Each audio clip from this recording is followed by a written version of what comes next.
Kenaikan harga BBM nyaris Rp10.000 belum terlalu berdampak di Ambon.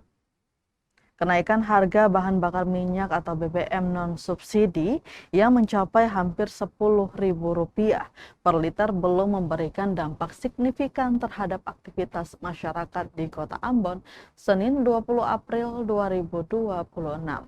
Pantauan tribunambon.com di SPBU Pohon Pule menunjukkan antrian kendaraan tetap normal seperti hari-hari biasa. Sejak pagi, aktivitas pengisian BBM terlihat ramai, terutama karena bertepatan dengan awal pekan yang identik dengan tingginya mobilitas warga. Di jalur pengisian Pertalite, tampak lebih dari 50 kendaraan roda 2 mengantri. Terpantau didominasi mahasiswa, pekerja kantoran, hingga pengemudi ojek online.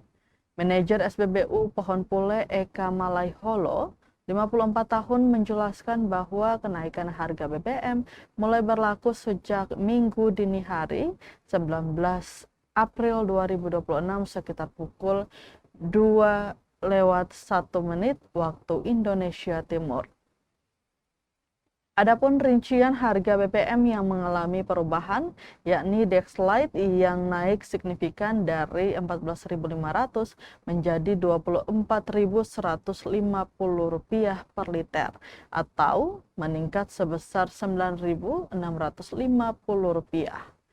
Sementara itu, beberapa jenis BBM lainnya tidak mengalami perubahan harga, yakni Pertamax tetap di Rp12.000, Rp12.600 per liter, kemudian Pertalite tetap di Rp10.000 per liter, solar subsidi tetap di Rp6.800 per liter. Meski terjadi lonjakan tajam pada BBM non-subsidi, kondisi ini dinilai belum terlalu membebani masyarakat, khususnya kalangan menengah ke bawah.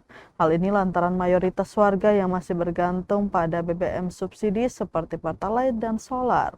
Seorang supir truk, Rido, mengaku kenaikan harga Dexlite belum berdampak langsung terhadap dirinya, namun ia menyampaikan kekhawatiran jika ke depan harga BBM subsidi juga ikut naik.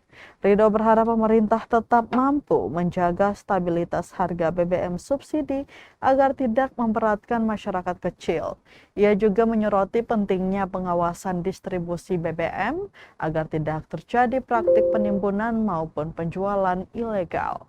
Dengan kondisi saat ini, masyarakat di Ambon masih mampu beradaptasi terhadap kebijakan kenaikan harga BBM, meski kekhawatiran akan dampak lanjutan tetap membayangi, terutama bagi kelompok pengguna BBM subsidi.